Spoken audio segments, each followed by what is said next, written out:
Someone recalled Jin Canrong once said that China's core competitiveness lies in the 996 overtime work system, which means working from 9 a.m. to 9 p.m. for 6 days a week from Monday through Saturday, as well as its forced savings policy. Labor law has essentially become an important means for the U.S. to interfere in China's internal affairs. During trade negotiations, the U.S. demanded China to protect the Chinese people's labor rights. However, doing so is interfering in China's internal affairs because higher wages for ordinary workers will increase the cost of manufacturing in China and thus reduce China's international competitiveness.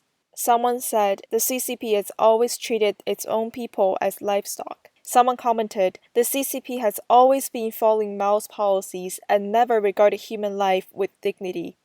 A telling example is during the Korean War era, it forced unarmed Chinese people to get on the battlefield, which caused the psychological breakdown of US soldiers. Thus, the Korean War was impossible to continue. Many Chinese people have been systematically brainwashed by the CCP for a long time, and as a result, sometimes they themselves cannot even distinguish what is right and what is wrong. The title of this video is An Ordinary Chinese Teacher's Sentiment of Patriotism.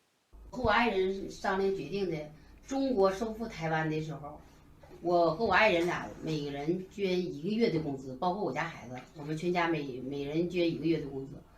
中国和美国对决的时候，我们全家每人捐5个月的工资，打他，这是我们疫情期间就开会决定的事情。 Someone joked, because of the CCP's brainwashing education, ordinary Chinese people may begin to hurt themselves once they are irritated. Someone said, this lady is way too naive, because if a war does indeed break out, all of the Chinese people's personal properties as well as resources that may be usable will be searched for and taken away by the CCP. Someone responded with a cartoon of a blindfolded donkey to imply that this lady was indeed actually brainwashed and deceived by the CCP. As highlighted in our earlier episode where we shared about how the CCP has attempted to and indeed successfully turned young Chinese children into ones that dare to kill their closest family members and loved ones through systematic brainwashing. A netizen shared this picture to show that the CCP's brainwashing campaign may have had a quite damaging impact on the young children. As seen in this picture, there are 7 children and 3 apples. The problem is to find a way to divide the 3 apples equally among the 7 children with only 4 cuts. A Chinese student chose to cross out 4 children with a red pen, which means to kill them all. Someone commented, the CCP's method of handling people with voices of dissent will be able to be passed down. Someone shared that ever since 2017, the birth rate of China's newborn population has been declining year after year. In 2019, it was less than 14.5 million, which was even lower than that in 1960, which was the worst period of the 3-year famine from 1959 to 1962 under Mao's rule. In many cities, the birth rate is less than 10%, and for some, the birth rate is even close to 0. In light of these data, CCP experts began to encourage the Chinese people to give birth. And a netizen commented that it would be useless for parents or the government to do so, as many young people just don't want to have a child. Because in communist China, even starting from the time before one is born, all kinds of fees need to be paid until the time that one passes away. So to some extent, not giving birth is actually a way of being responsible to the young children. Someone replied, no matter how the CCP urges people to give birth, I would never do it as I don't want my children to also be exploited by its brutal regime. A netizen shared this video which shows a few urban management officers bullying an ordinary Chinese person that sells vegetables on the streets.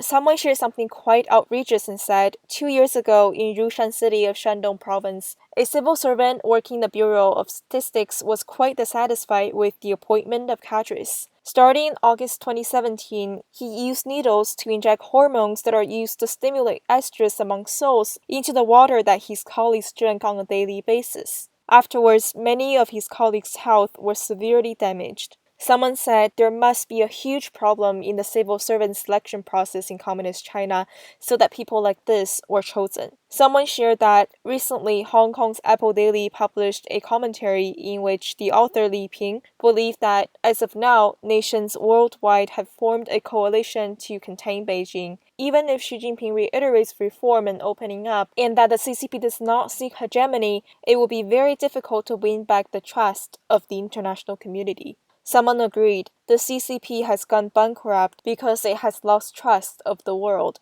This is the most fatal. Someone also said, Beijing has deceived the world for way too many years. Today's Hong Kong is the most telling proof. Remember, the 12 Hong Kong residents who were arrested are still imprisoned by the CCP. Someone commented, it is primarily because of people's silence and even unconscious defense of the CCP that it is able to continue committing evil deeds. Ordinary Chinese people should recognize the CCP's inhumane nature and stay away from it. While the 12 Hong Kongers are still in prison in China, Taiwanese people dressed in black to show support for them. 释放12港人，亚洲同行。我很难以想象，在中国的监牢里面，他们会面对到什么样的情境？他们会面对到的是什么样的环境？我要拜托大家，持续关注这12个香港的朋友，不要让他们在未来无尽的黑牢里面失去他们的声音。台湾作为亚洲，站在中国威权扩张的第一道防线上面，我们跟香港人一样，在打的是同一场战争。是我们不只是要求这12港人应该被释放，而会持续的前进，持续的集结，持续的给中国压力，要释放所有被他们关押、所有被他们压迫的这些受压迫的民族、受压迫的人民。今天来到这边，就是有成为说我是人，不是动物。现在中共所做的这个方式，这个不只影响到香港而已。现在我们站在这边，就是不是为了12个香港人，现在为了全球71个人类。我觉得台湾政府能够他在法律上面，他可以帮助我们。It's worth noting that people from Tibet, Thailand, Malaysia, and many other countries all took part in this parade. On October 24th, Hong Kongers gathered in New York's Times Square to call for Beijing's release of the 12 Hong Kong youths. Many Chinese nationals living in the US also joined their rescue campaign.